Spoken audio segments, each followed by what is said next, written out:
and hearing transcend them and ascend to the Buddha realm. I will now explain it for you. If you are attentive and faithful, you will never be deluded. Don't run outside in search of them, by saying Bodhi to the end of your days. Chi Tiong asked further, may I hear about the meaning of the four wisdoms? The master said, since you understand the three bodies, you should also understand the four wisdoms. Why do you ask again? To speak of the four wisdoms as separate from the three bodies is to have the wisdoms but not the bodies, in which case the wisdoms become non-wisdoms. He then spoke this verse. The wisdom of the great, perfect mirror is your clear, pure nature. The wisdom of equal nature is the mind without disease. Wonderfully observing wisdom. In seeing without effort. Perfecting wisdom is the same as the perfect mirror. 5, 8, 6, 7 dash. Effect and cause both turn. Merely useful names. They are without real nature. If, in the place of turning, emotion is not kept, you always and forever dwell in Naga concentration. Note, the transformation of consciousness into wisdom has been described. The teaching says, the first 5 consciousnesses turned become the perfecting wisdom, the 6th consciousness turned becomes the wonderfully observing wisdom, the 7th consciousness turned becomes the wisdom of equal nature, the 8th consciousness turned becomes the wisdom of the great perfect mirror. Although the 6th and 7th are turned in the cause and the first 5 and the 8th in the effect, it is merely the names which turn. Their substance does not turn. Instantly enlightened to the nature of wisdom, Chi Tiong submitted the following verse. 3 bodies are my basic substance. 4 wisdoms my original bright mind. Body and wisdom in unobstructed fusion. In response to beings I accordingly take form. Arising to cultivate them is false movement. Holding to or pondering over them a waste of effort. Through the master I know the wonderful principle. And in the end I lose the stain of names. Bhiksha Chi Chang. Bhiksha Chi Chang, a native of Kishi in Sunza, left home when he was a child and resolutely sought to see his own nature. One day he called on the master, who asked him, where are you from and what do you want? Chi Chang replied, your student has recently been to Paifeng Mountain in Hangzhou to call on the High Master Ta Tiong and receive his instruction on the principle of seeing one's nature and realizing Buddhahood. As I have not yet resolved my doubts, I have come from a great distance to bow reverently and request the Master's compassionate instruction. The Master said, what instruction did he give you? Try to repeat it to me. Chi Chang said, after arriving there, 3 months passed and still I had received no instruction. Being eager for the Dharma, one evening I went alone into the abbot's room and asked him, what is my original mind and original substance? Ta Tiong then said to me, do you see empty space? Yes, I said, I see it. Ta Tiong said, do you know what appearance it has? I replied, empty space has no form. How could it have an appearance? Ta Tiong said, your original mind is just like empty space. To understand that nothing can be seen is called right seeing, to know that nothing can be known is called true knowing. There is nothing blue or yellow, long or short. Simply seeing the clear, pure original source, the perfect, bright enlightened substance, this is what is called seeing one's nature and realizing Buddhahood. It is also called the knowledge and vision of the Tathagata. Although I heard his instruction, I still do not understand and beg you, O Master, to instruct me. The Master said, your former Master's explanation still retains the concepts of knowing and seeing, and that is why you have not understood. Now, I will teach you with a verse. Not to see a single dharma still retains no seeing. Greatly resembling floating clouds covering the sun. Not to know a single dharma holds to empty knowing, even as a lightning flash comes out of empty space. This knowing and seeing arise in an instant. When seen wrongly, can expedience be understood? If, in the space of a thought, you can know your own error, your own spiritual light will always be manifest. Hearing the verse, Chi Chang understood it with his heart and mind, and he composed this verse. Without beginning, knowing and seeing arise. When one is attached to marks, bodhi is sought out. Clinging to a thought of enlightenment. Do I rise above my former confusion? The inherently enlightened substance of my nature illuminates the turning, twisting flow. But had I not entered the patriarch's room, I'd still be running, lost between the two extremes. One day Chi Chang asked the master, the Buddha taught the dharma of the three vehicles and also the supreme vehicle. Your disciple has not yet understood that and would like to be instructed. The master said, contemplate only your own original mind and do not be attached to the marks of external dharmas. The dharma doesn't have four vehicles, it is people's minds that differ.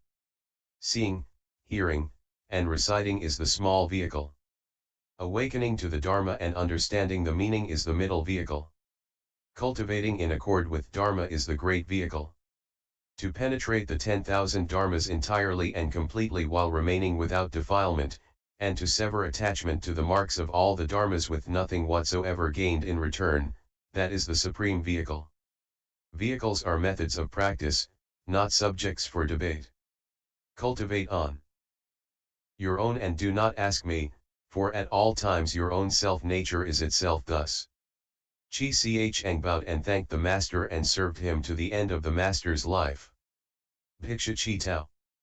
Bhiksha Chi Tao, a native of Nanhai in Guangzhou, asked a favor. Since leaving home, your student has studied the Nirvana Sutra for over 10 years and has still not understood its great purport. I hope that the High Master will bestow his instruction. The Master said, what point haven't you understood? Chi Tao replied, all activities are impermanent, characterized by production and extinction. When production and extinction are extinguished, that still extinction is bliss. My doubts are with respect to this passage. The Master said, what are your doubts? All living beings have two bodies, Chi Tao replied, the physical body and the Dharma body. The physical body is impermanent and is produced and destroyed. The Dharma body is permanent and is without knowing or awareness. The Sutra says that the extinction of production and extinction is bliss, but I do not know which body is in tranquil extinction and which receives the bliss. How could it be the physical body which received the bliss? When this physical body is extinguished, the four elements scatter. That is total suffering, and suffering cannot be called bliss. If the Dharma body were extinguished, it would become like grass, trees, tiles, stones, then what would receive the bliss? Moreover, the Dharma nature is the substance of production and extinction, and the five heaps are the function of production and extinction. With one body having five functions, production and extinction are permanent. At the time of production, the functions arise from the substance, and at the time of extinction, the functions return to the substance. If there were rebirth, then sentient beings would not cease to exist or be extinguished. If there were not rebirth, they would return to tranquil extinction and be just like insentient objects. Thus all dharmas would be suppressed by nirvana and there would not even be production. How could there be bliss? The Master said, you are a son of Shakya. How can you hold the deviant views of annihilationism and permanence which belongs to other religions and criticize the supreme vehicle Dharma?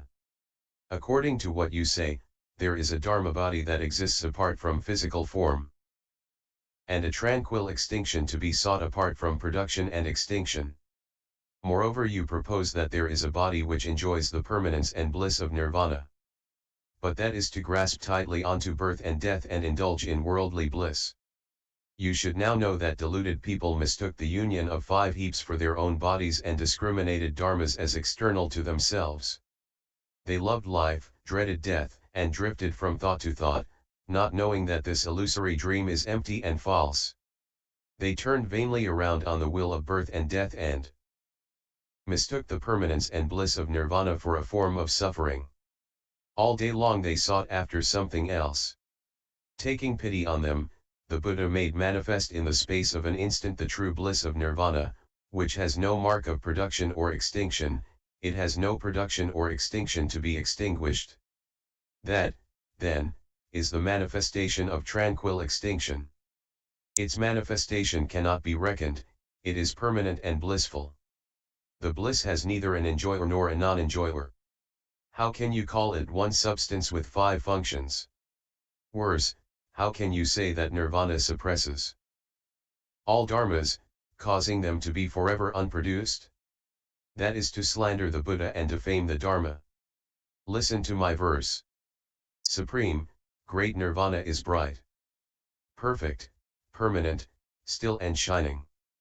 Deluded common people call it death. Other teachings hold it to be annihilation. All those who seek 2 vehicles regard it as non-action. Ultimately these notions arise from feeling and form the basis for 62 views, wrongly establishing unreal names. What is the true, real principle? Only one who has gone beyond measuring, penetrates without grasping or rejecting, and knows that the Dharma of the 5 heaps, and the self within the heaps, the outward appearances dash a mass of images dash, the mark of every sound, are equally like the illusion of dreams. For him, views of common and holy do not arise nor are explanations of nirvana made. The 2 boundaries, the 3 limits are cut off. All organs have their function, but there never arises the thought of the function. All dharmas are discriminated, without a thought of discrimination arising. When the fire at the aeon's end burns the bottom of the sea and the winds blow the mountains against each other, the true, permanent, still extinct bliss, the mark of nirvana is thus. I have struggled to explain it, to cause you to reject your false views. Don't understand it by words alone. And maybe you'll understand a bit of this. After hearing this verse, Chi Tao was greatly enlightened. Overwhelmed with joy, he made obeisance and withdrew. Piksha Xingsu. Dhyana master Xingsu was born into the Lu family, which lived in an Chang district in Qizhou. Hearing of the flourishing influence of the Tsokai Dharma assembly, Xingsu went directly there to pay homage and asked, what is required to avoid falling into successive stages? The master said, what did you do before coming here? He replied, I did not even practice the holy truths. The master said, then into what successive states could you fall? He replied, if one isn't practicing the 4 holy truths, what successive stages are there? The master greatly admired his capacity and made him the leader of the assembly. One day the master said, you should go elsewhere to teach. Do not allow the teaching to be cut off. Having obtained the Dharma, Xingsu returned to Chang mountain in Qizhou, to propagate the Dharma and transform living beings. After his death he was given the posthumous title Dhyana Master Hung Chi. Dhyana Master Huaijiang. Dhyana Master Huaijiang was the son of the Tu family in Qinzhou. He first visited National Master of Sung Mountain, who told him to go to Tsokai to pay homage. When he arrived, he bowed, and the master asked him, what has come? He replied, Sung Shan. The master said, what thing is it and how does it come? He replied, to say that it is like a thing is to miss the point. The master said, then can there still be that which is cultivated and certified? He replied, cultivation and certification are not absent, but there can be no defilement.